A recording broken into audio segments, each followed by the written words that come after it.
So as an entrepreneur, if Rich Dad folded, I just started another company. I don't need a paycheck. I don't need anybody to take care of me. If my government doesn't like me, I move to another country because they need entrepreneurs there. So the entrepreneur is not so much the business. The entrepreneur is really the mindset and the skill sets and the different set of rules. You see, I don't operate, small business does not operate in the same rules as big business.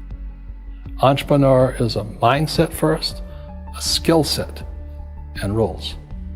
And depending upon whether you're an employee or a small business, the rules are different.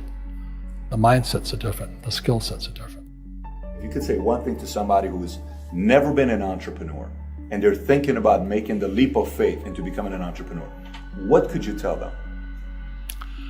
Well, I'll just tell them the same thing that happened to me. My last paycheck, I still remember it clearly. It was one of the worst and the best days of my life. And I was in Puerto Rico. I was working for Xerox, and my boss gave me my last, it wasn't a paycheck, it was a bonus check. I think it was about $30,000, taxable. It's the only problem with that. So I got this check and I went, holy mackerel. You know what I mean? So I was excited, but I was also disturbed. And so this other guy comes up to me, his name was John, and John says to me, he says, "You're gonna be back." I said, "Why?" He says, "Because you're gonna fail." I looked at him and said, "Look," few expletive words, because that's what he did. He left Xerox, failed, and he came back. And I said, "Look,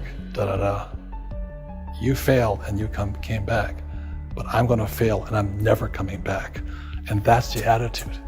Do you know what I mean? If you say, well, if I fail, I'll go back to mommy and daddy, then that's what you'll do. So if you fail, that's when I became an entrepreneur, because I had no money.